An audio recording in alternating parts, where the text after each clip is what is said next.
हमें ये भी पता जी, नहीं है कि सुरक्षा कर्मी उसके साथ थे या नहीं थे।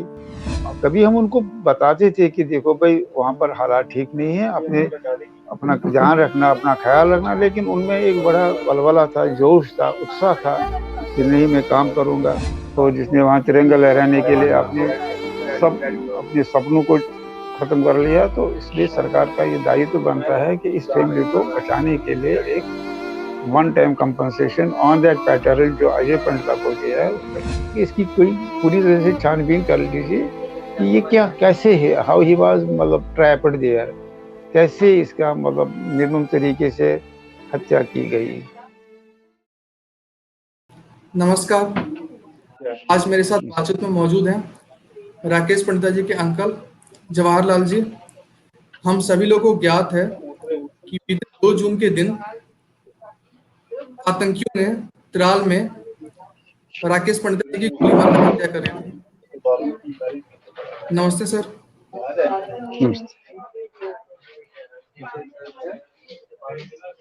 सर, सबसे पहले तो इस दुख की घड़ी में राकेश पंडिता जी के पूरे परिवार के साथ आज पूरा देश खड़ा है। हम जम्मू कश्मीर के सभी नागरिक खड़े हैं और हमें उम्मीद है कि सरकार जल्द से जल्द उन हत्यारों को खोज निकालेगी और उन्हें सजा मिलेगी।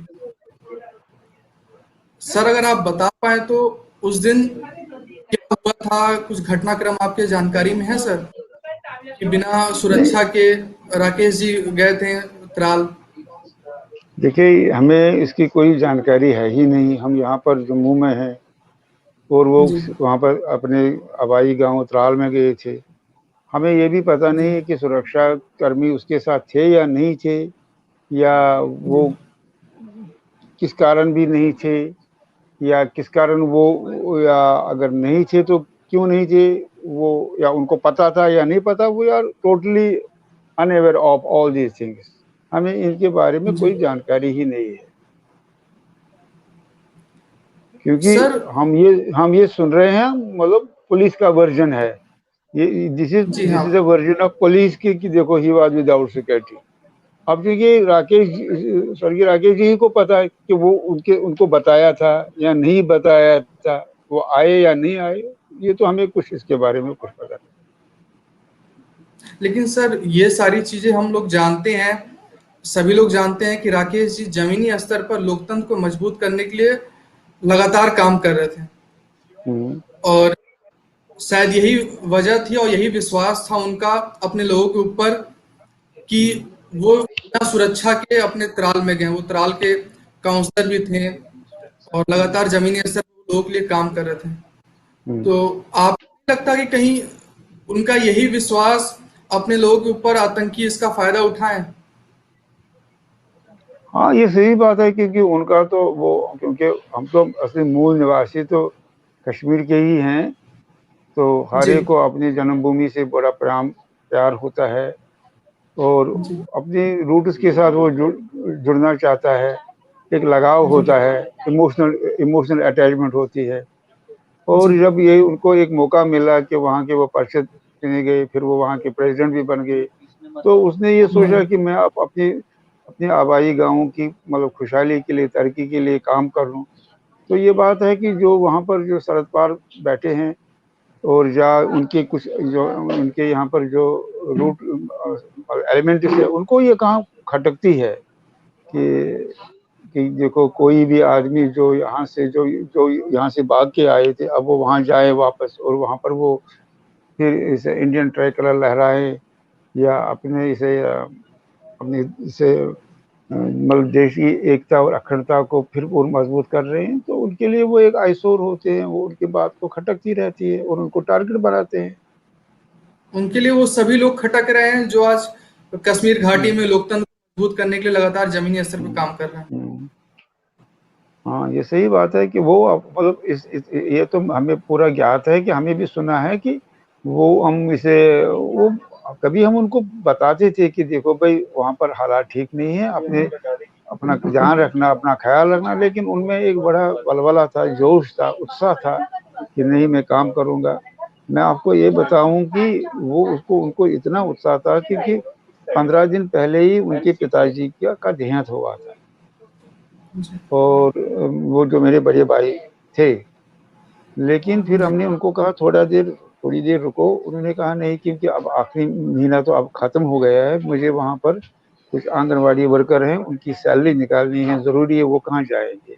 या मुझे जो मतलब अपना स्टाफ है। कोरोना संकट में भी वो लगातार लोगों के लिए काम कर रहे थे। हाँ, वो तो काम कर दे, मुझे वहाँ पर सैलरी निकाली है, जो वहाँ पर क्लासेस हैं, स्वीपर्स हैं बेचारे, वो क्या कर लेंगे? तो मुझे जाना है और मुझे एक इम्पोर्टेंट मीटिंग करनी है, जिससे इलाके को भी कुछ फ़ायदा मिलेगा। मुझे डायरेक्टर लोकल जी। बॉडी से एक मीटिंग करनी है, जो शेड्यूल मीटिंग है। तो अगर मैं इस वक़्त नहीं जी। जाऊँगा तो फिर वो बड़े अफ़सर हैं, तो मैं उनके साथ कुछ फंड्स लेने, तो इतना उसका बड़ा उसके साथ था कि मैं अपने अपने इलाके की बहबूदी के लिए काम करूँगा, और था ही डेमोक्रेटिक प्रोसेस के ज़रिए ही गॉट इलेक्टेड। ऐसे तो ऊपर से नहीं आया ना। तो अब लोगों में भी, आम जनता में भी उसकी बड़ी पॉपुलैरिटी थी, लेकिन कुछ एलिमेंट्स हैं जो वहाँ पर हैं, जो जिनके तार सर से जो पार नहीं जुड़े चाहते हुए थे हैं। कि हम्म, ये तो लोगों के इसको, लिए काम करें, ये लोकतंत्र को मजबूत हाँ करने के लिए काम कर रहे हाँ हैं घाटी में। हाँ, ये क्या, हम तो खुद परेशान हैं कि किस तरीके से इनको टारगेट बनाया। हमारा तो हम तो अभी भी, मैंने जो जो पुलिस के ऊपर ऐसे मतलब ऑफिसर से मैंने कहा कि इसकी कोई पूरी तरह से छानबीन कर लीजिए कि ये क्या कैसे है, हाउ ही वाज मतलब ट्रैप्ड देयर, कैसे इसका मतलब निर्मम तरीके से हत्या की गई। अब क्योंकि अब उससे तो एक ही मतलब, वो तो उनके लिए तो एक ही बात है। हम तो यहाँ पर खुद पहले से हम घर से बेघर हो गए, हम तो पहले ही सब जलावतन में हैं, दर दर की मतलब ठोकरें खाए हैं। अब किस तरह से एक छत बनाया था उसने तो अपनी फैमिली के लिए, अब वो भी कुछ नहीं है, वही तो एक इस फैमिली का सहारा था, अपने परिवार का सहारा था। अब उसकी बूढ़ी माँ है, जो उसको भी थोड़ा माइल्ड पैरालिसिस हुआ है। एक उसका एक भाई है जो मेंटली रिटार्डेड है और जो जी। हैंडीकैप्ड है। अब बेटा 12th में से पढ़ रहा है। उसको उसी दिन उसने 9 बजे उसको फोन किया था, पारस क्या तुम ठीक हो, पढ़ना अब छोड़ो, दादाजी गुजर गए आपके, मतलब उनके पिताजी गुजर गए थे जो पारस के दादाजी जी। जी। होते जी। थे। जी। अब पढ़ाई की तरफ ध्यान देना, अब चलो, अब इतने दिन हो गए, मेरी इज्जत रखना, मेरी लाज रखना, अपना जान रखना, वो सब उसको मतलब बताया 9 बजे। राकेश जी घाटी में अकेले रहते थे, परिवार पूरा जम्मू में। राके राके हाँ, सारे वो तो देखिए, ऐसी ऐसी व्यवस्था है वहां पर श्रीनगर में कि सरकार ने जी। उनको एक दे दी है अकोमोडेशन श्रीनगर में, तो वहां वो रहते थे जी। जनरली, आते थे गाड़ी में नीचे रोज। तो उस दिन ये पता नहीं किस तरह लेट हो गया, तो यानी उसने सोचा कि मैं उस रात को वहां पर अपने दोस्त के यहाँ, वो उनके पास था, वो थोड़ा सा उनके साथ एक्विटेंसी थे जो पहले हमारे वहां पर लेबर थे, तो जी। वहां रात को रुके, लेट हुआ होगा, ऐसे रुके, क्या नहीं, और क्या, बाकी क्या। आपको ये भी जानकारी होगी सर कि उनके हत्या के पीछे लश्कर-ए-तैयबा आतंकी संगठन से जुड़ा हुआ हाँ, वो तो संगठन वो तो वो तो पीएफएफ उन्होंने वो तो उन्होंने इन्वॉल्व एडमिट है। किया है ना, वो तो उन्होंने एडमिट खुद ही जी। किया है। हाँ, और क्या, वो मतलब तो वो उन्होंने खुद ही। तौर पे चुनौती देना चाहते हैं उन लोगों को जो लोकतंत्र को लेके जमीनी स्तर पर मजबूत करने का काम कर रहे हैं घाटी में। लगातार उन लोगों को वो चैलेंज कर रहे हैं ऐसे आतंकी संगठन। हाँ, और क्या, उन चैलेंज ही क्या कर रहे हैं, वो तो कामयाबी होते हैं। हम्म, जी। अच्छा, अपने परिवार में राकेश जी एक अकेले कमाने वाले व्यक्ति थे ना सर? हाँ, अपने परिवार में अकेले काम, तो अभी तक अपने सरकार की अपने तरफ से परिवार की मदद के लिए कोई आगे आया सर? नहीं, सरकार की तरफ से जिस आशा में अभी होना चाहिए, अभी उतना नहीं हुआ है, तो कुछ नहीं हुआ है। तो हमने सरकार से भी गुजारिश की, पार्टी से भी गुजारिश की है कि अब क्योंकि इनके पास कोई सहारा ही नहीं है, तो जी।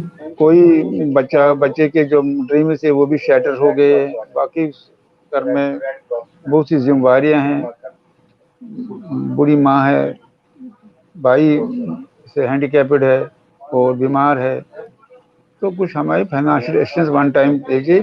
जैसे पिछली बार उन्हें अजय भारती, जो अजय पंडिता जब जो ठीक हुआ था। पिछले साल हाँ, 8 जून को अजय अजय पंडिता जी को। अजय अजय पंडिता को हुआ था, उस वक्त जो गवर्नर थे मुर्मू थे, उन्होंने उसको वन टाइम कंपनसेशन दे दिया था, तो उसी लिहाज जी। पर इसको भी कुछ कंपनसेशन दिया जाए ताकि लोगों का हौसला कम न हो जाए, और जिन्होंने जिसने देश के लिए एक बलिदान दे दिया है, और जिसने वहाँ तिरंगा लहराने के लिए अपने सपनों को खत्म कर लिया, तो इसलिए सरकार का ये दायित्व बनता है कि इस फैमिली को बचाने के लिए एक one time compensation on that pattern जो अजय पंडिता को दिया है उसका। अब हम देखते हैं क्या, हम हमें आशा करते हैं कि जब बीते एक साल में देखा जाए सर, तो करीब दर्जनों ऐसे नेताओं को आतंकियों ने मारा है जो लगातार घाटी पर काम कर रहे थे, वहां के लोग काम कर रहे थे, वहां के लोग जागरूक कर अभी कर रहे हैं। और सरकार को ऐसे भी होना चाहिए कि मतलब ऐसी वाकई जो अभी तो है कि उसका मतलब है कि टेररिज्म अभी वहाँ मतलब चल रहा है, उतना उस लेवल तक खत्म नहीं हुआ है। तो ये किस तरह से हुआ, क्या नहीं हुआ, इसकी एक प्रॉपर इन्वेस्टिगेशन हो जाए। प्रेफरेबली अगर सेंट्रल एजेंसी का कोई करे, पानी का पानी दूध का दूध पता चल जाए कि क्या हुआ है, किस तरह से उसकी हत्या हुई है। तो सर, राकेश जी के बेटे पारस आगे किस फील्ड में जाना चाहते हैं अपने 12th के बाद? पारस देश सेवा के अभी लिए। वो 12th में पढ़ रहे हैं, उनका नॉन मेडिकल है। वो मोस्ट जी प्रोबेबली इंजीनियरिंग में ही जाना चाहेंगे। जी। हाँ इस आप की घड़ी में सर आपसे ज्यादा तो बात नहीं करेंगे हम। आपने ये लगाया पूछना फोन, चाहता हूँ हम कि सर कि सरकार से आप क्या कहना चाहते हैं? इस दुख की घड़ी में आपसे ज्यादा बात ना करते हुए सरकार से ये जानना हम ये चाहते हैं। दो बातें कहना चाहते हैं कि जो सबसे पहले कि जो उसकी वहाँ पर निर्मम हत्या हुई है, उसकी एक पूरी जी तरह से छानबीन हो जाए। एक जी प्रॉपर प्रेफरेबली अगर एक कोई सेंट्रल एजेंसी, हमें ये नहीं कहेंगे, अगर प्रेफरेबली गवर्नर आप समझते हैं कि सेंट्रल एजेंसी के जरिए एक मतलब इन्वेस्टिगेशन हो जाए, या अगर यहाँ का क्राइम ब्रांच है उसकी एक इन्वेस्टिगेशन प्रॉपर कर ले, क्योंकि पता चल जाए क्या बात होती है, कैसे हुआ ये, कैसे ये हत्या हुई, जी कैसे ये मतलब उसको ट्रैप किया गया, कैसे ये वेल प्लान था, कौन से आदमी थे। दूसरी बात है, इन्वेस्टिगेशन के बाद उनको जो जिम्मेवार हैं उनको अप्रहेंड किया जाए और उनको जो जस्टिस है फैमिली के साथ किया जाए। एक और बात है कि अब क्योंकि ये फैमिली उजड़ गई, इनके साथ एक इकोनॉमिक रिहेबिलिटेशन हो जाए और इनको पूरा एक पैकेज, जी एक इकोनॉमिक पैकेज है। हम तो ये चाहते हैं कि जैसे अजय पंडिता के वक्त उनका हो गया था, जो मुर्मू जी। गवर्नर एलजी थे, उसी गिरीशन पैटर्न मुर्मू जी। पर हाँ उसी पैटर्न पर इस फैमिली को भी कंपनसेशन मिलना चाहिए, ताकि इनकी इकोनॉमिक गुजारा चले और लड़का भी कुछ पढ़ सके, जो बूढ़ी माँ है उसका भी निर्वाह हो जाए, और जो इसे ये बच्चा, उसका भाई जो है हैंडीकैप्ड है और जी बीमार रहता है, उस पर में कहते हैं कि इसको कुछ आर्थिक सहायता, जो आर्थिक पैकेज उनको मिलना ही चाहिए पूरी तरह से, क्योंकि ये सरकार का भी दायित्व बन जाता है। ऐसे जो जी देश के लिए बलिदान हो जाते हैं, एक किस्म की वीर गति पाते हैं देश के लिए, तो जी जी। इनके लिए करना चाहिए सरकार को कुछ न कुछ। और इस आशा संकट करते की हैं घड़ी कि सब यही आप भी उम्मीद करते हैं कि जल्द से जल्द। हाँ स्टडी सेंटर भी इसके लिए अपना जो है सरकार से अब ये मसला हमारी पूरी उठाए। कोशिश रहेगी सर, और हम सब ये उम्मीद करते हैं कि जल्द से जल्द तो उनके हत्यारों का पता लगे और उन्हें हम्म, कड़ी सजा मिले। हम्म, नमस्ते सर। नमस्ते।